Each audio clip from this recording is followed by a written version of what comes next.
I'm Cindy Tinker, the social worker in the cancer clinic at Vanderbilt, and I met Tricia 3 years ago, and she pitched to me this idea to do a songwriters workshop with cancer survivors, family members, and professional caregivers.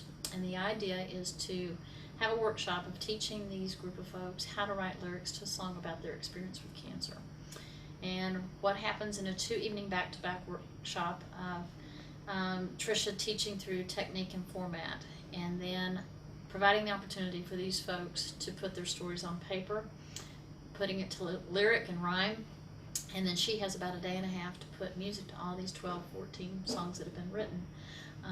It's a pretty amazing process.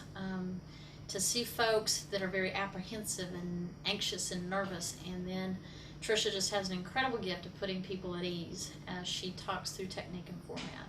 And then asking that $10 million question of, I need to know where you are in that process or in that journey with cancer. And it just opens up the doors for folks to talk about their feelings, their thoughts, whether they're right, wrong, good, bad, or indifferent. And it's a very therapeutic moment with lots of angst, emotion, thoughts, feelings that people share from all walks of life, as people can so relate to being a cancer patient, whether you're a patient, a family member, or a professional caregiver.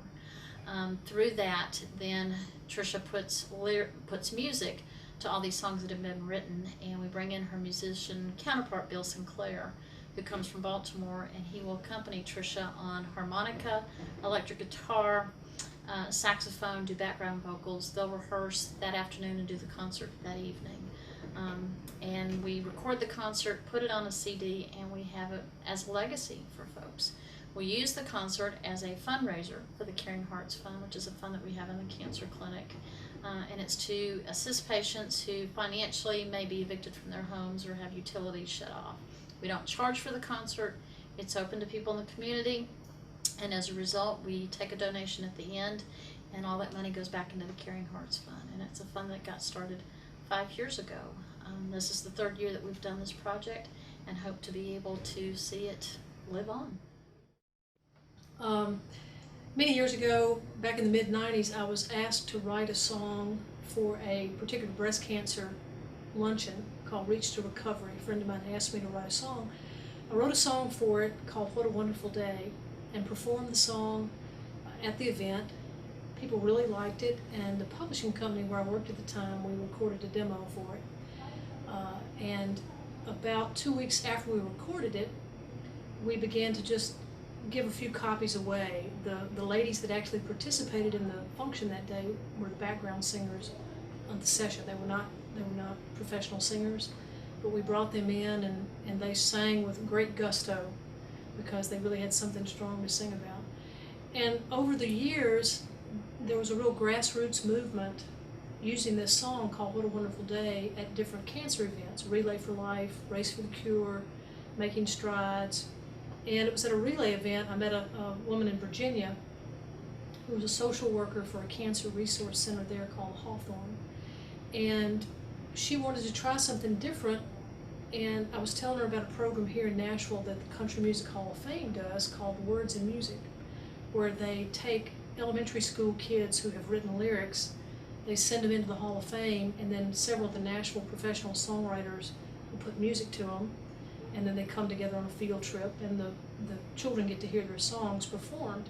So I thought, well, why wouldn't that work with cancer patients or people who were struggling, with some illness that they really needed to try to get their feelings about. And so Robin Yoder from Virginia invited me and took the dare, and invited me up to do a program with some hand-picked patients. I think the first year we did it with adult patients, about 12 patients that she picked.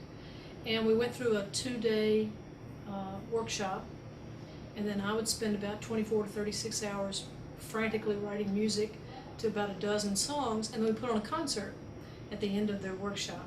And for some, they may be leaving this as sort of a gift for their family that they may be leaving behind. For some, it's just fun. It's just another way. It's like journaling with an extra dimension to it, words and music.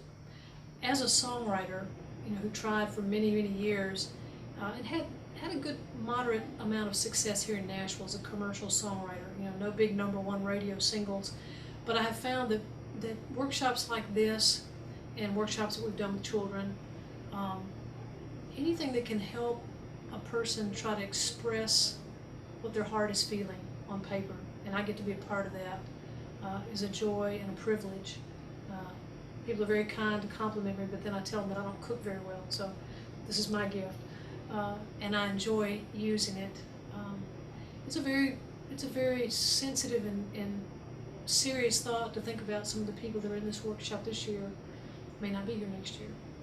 And so, even more so, it's an honor and privilege for me to try to help them capture what it is they want to say. And again, there's really no way to describe it. You just have to come be there and see it. This is a little bit of the song that I wrote called What a Wonderful Day that started all this madness. So just a little bit of it. There'll be moments of laughter. There'll be a time for tears. And when you need a shoulder, I will always be here. 'Cause we've been through this together, and now we all can say that we're alive, we're alive, we're alive. What a wonderful day. What a wonderful day. What a wonderful day. We're alive, we're alive, we're alive. What a wonderful day.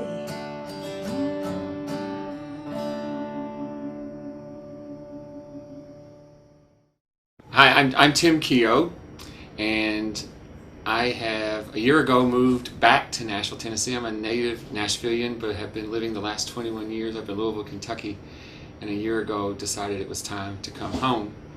Prior to that, 2 years ago this September, I was diagnosed with colon cancer, and after some initial surgery and an initial round of chemo, thought I was coming home a year ago cancer-free, only to find out that actually the cancer had metastasized, and so now I live with the diagnosis of being in stage 4 colon cancer. It's not really my story. My story is about living with cancer, and this whole experience of being here and writing this song with my sister Erin, who is also a cancer survivor, has been one of the most life-giving things for me. Probably I've been reluctant to really put down how I've always felt about what I'm going through. I'm trying to be strong for other people instead of allowing myself to feel what I'm really feeling. And this whole songwriting process with Trisha's guidance kind of freed me up to just own some of those feelings. And so I'm really looking forward to how Trisha translates the words that my sister and I came up with into the music that she wants to put alongside of it. And I'm really excited about hearing what it's going to be.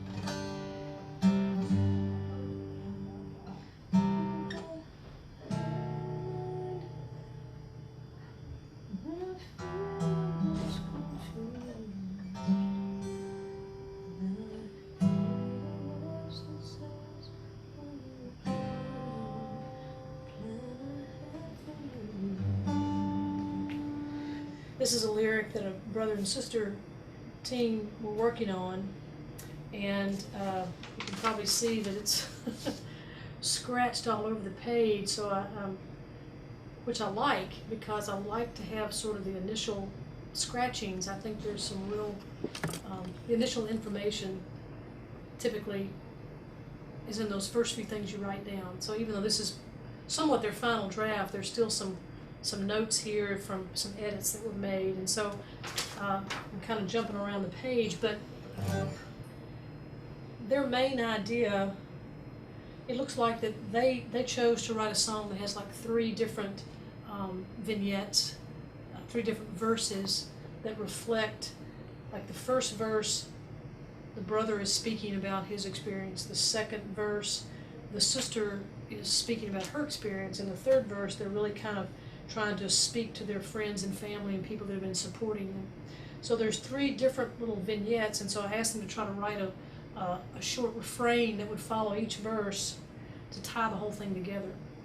And when we were working on this yesterday, it was very important to them. They both have very strong faith, and it was very important to them to kind of allude to the scripture that says, I know the plans that I have for you, not for despair, but a plan for hope. And so we were trying to work that into a way that sounded kind of conversational. So now that I have the lyric, and maybe I'll it doesn't feel like a really fast song, but it doesn't necessarily need to be a really, really slow ballad either. So something kind of mid-tempo-ish that's kind of light, I guess I would say. So the chorus, the little refrain, oftentimes once the lyric's written, kind of work backwards. Maybe take the refrain and start there.